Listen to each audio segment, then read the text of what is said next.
Inna lillahi wai wace irin al'umma muke ita? Musibar ta yi yawa a ce har cikin gida har matan aure. Ina roƙon Allah ya cika min burina ya bani kai a matsayin miji. Ke ƙarya kike yi, wannan burin naki ba zai cika ba, kuma alfaharin da kike yi da shi ba zai zama lalle ba, ba zai kuma samu ba. Baba mai laifi na, me na aikata har da zaka rinka faɗa wannan magana baba? Ai munafiki ko ɗakin uwarka yanzu zaka shiga sai dai ka yabu don wallahi sai ya haɗa ka. Kai ya kamata ku iya bakin ku ba. Dabi'a sabon shiri mai dogon zango daga kamfanin 3-Star Media Production.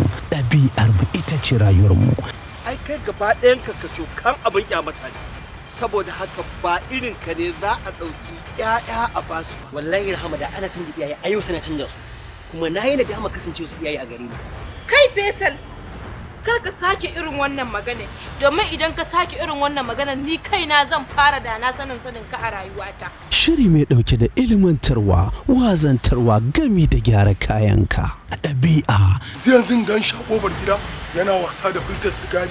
Me ya abin damuwa da ɗanka yi wasa da filtar sigari?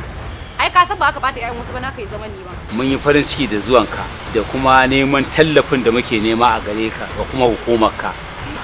Darakta namu na kuma NDLA a shirye yake da ya ba ku goyon baya 100%. Dabi'a ɗaukar nauyin shirin Ibrahim Master, mataimakin mai ba da umarni Abdulrahman Gashi. Dabi'a zai dinga so muku a duk ranar Alhamis da misalin karfe 8:30 na dare akan YouTube channel mai suna Khairan TV. Labari tsarawa game da ba da umarni daga hasikin darakta Buhari A. Kurmawa. Dabi'a khairan insha Allah.